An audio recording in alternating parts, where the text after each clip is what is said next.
have a lot more slides and content than I can probably deliver in the next 45 minutes. So I am giving you away my slides, and as I always love to do when I speak, is I actually have gone ahead and pre-scheduled a whole bunch of tweets for you just with the hashtag converted15. Oh, I got it right. So anyway, if I got the time zones right, I'm actually based out of San Diego, so they should be coming out every 5 minutes or so during my talk. So, thank you for that lovely introduction there, Mr. Bob, and I'm going to actually go to you just a little bit more because you probably detect a wee bit of an accent. So I grew up in this beautiful lake in Canada, Kootenays, way in the boonies, a very rural area. Any Canadians in the house?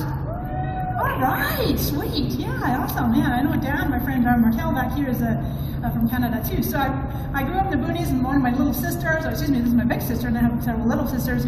My dad built this tiny little log cabin in the boonies, like I say. That we got a chance to visit them, visit the boonies there last summer. That's when that picture was taken. Now, so I was born in Canada. My parents are both Scottish. So when I was 12, my parents broke up, and my dad got custody of all 5 girls and sailed across on a big old Polish boat to Scotland. And then I lived in Edinburgh for 20 years, actually. And they may as well put in a little bit of bagpipes. You know, what's a slice without bagpipes? So this was, this is actually the High Street in Edinburgh. So like we were just there in July, and it is cold, man.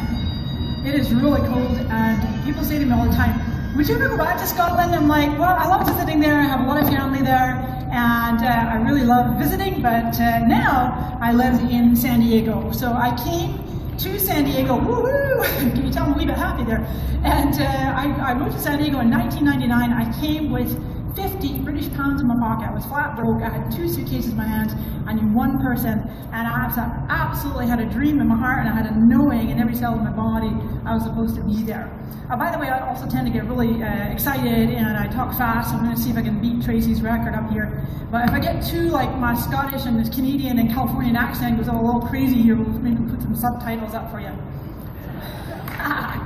Well, it wasn't until 2007 when I first joined Facebook my business really took off. By the way, up until 99, I had never worked for myself. I'd always had a job, right?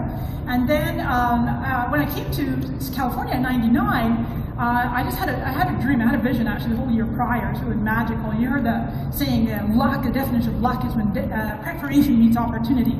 And that's what I had done. I spent the whole of 98 preparing and getting ready to launch my own business.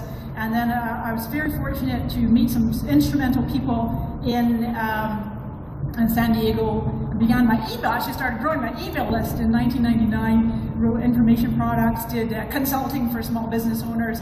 But like I say, fast forward to 07, joined Facebook, and also, as Clay mentioned this morning, very blessed and honored to work directly with the company. Actually, they hired me this year to go on tour. We were just in Boston last week. We were actually in Minneapolis about 6 weeks ago, and so it's really a joy to travel around the country and the world and be such an evangelist for Facebook. I always like to throw this little image in here as well.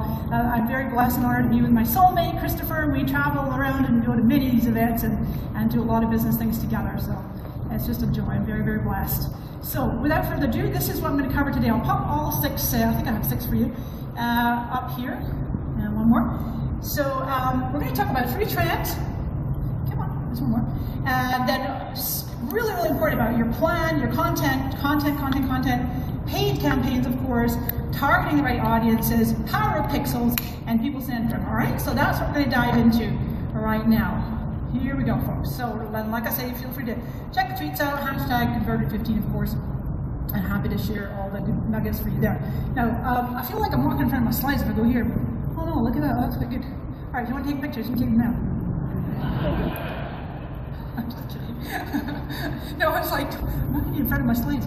Okay, so as I've been traveling around, these are from all the different Boost Your Business events, and I have actually been in front of thousands of people and then met one-on-one. This is one of the things that Facebook were really emphatic about this year, is as different from last year when they were on the road. The feedback that they got from so many small business owners is they really wanted personal attention. They wanted, well, how does all this apply to me? How does it apply and affect my business?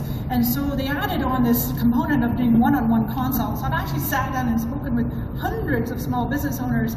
And so what I'm going to be sharing with you today today is a lot of the kind of issues and challenges they have and solutions to it directly from the horse's mouth, so to speak, with Facebook and Instagram. So with this tour we're doing, there are actually, I need to update my slides, there's now 45 million active small business pages.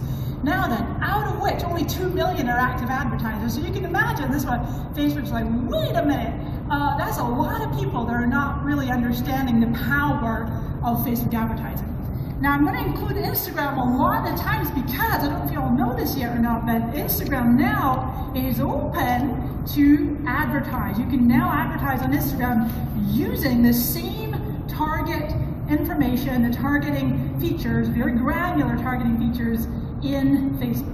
You just access through your Power Editor, facebook.com/powereditor. I'm sure many of you are already doing. I can't see you too well up here, but let me just give a show of hands of who is using Power Editor. Who knows Power Editor?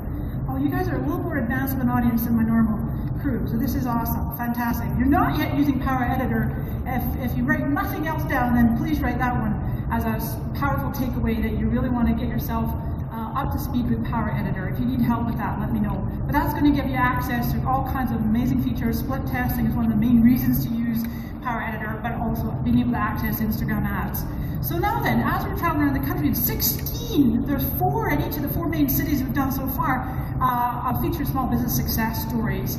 And so I've been able to sit down, like I say, and talk with them and interview them, done all these different consults. So what I'm going to be sharing with you today really is the best practices, if you will, from the Facebook universe. All right?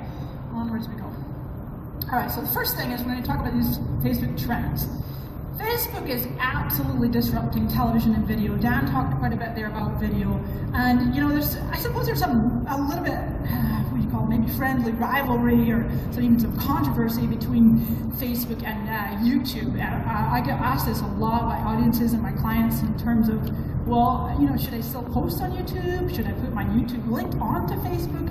Here's a real quick, simple solution. And Dan mentioned about not having to create unique content for every platform.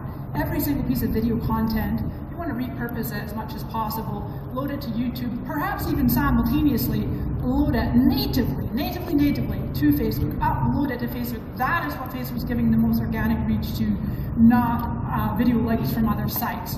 Interestingly enough, folks, guess what? In the last, probably this past year now, where are we at, October, so in the last 10 months, 73% of videos loaded to Facebook rebooted, scraped, pirated, downloaded from YouTube, and then uploaded to Facebook. Ouch! That's a big problem.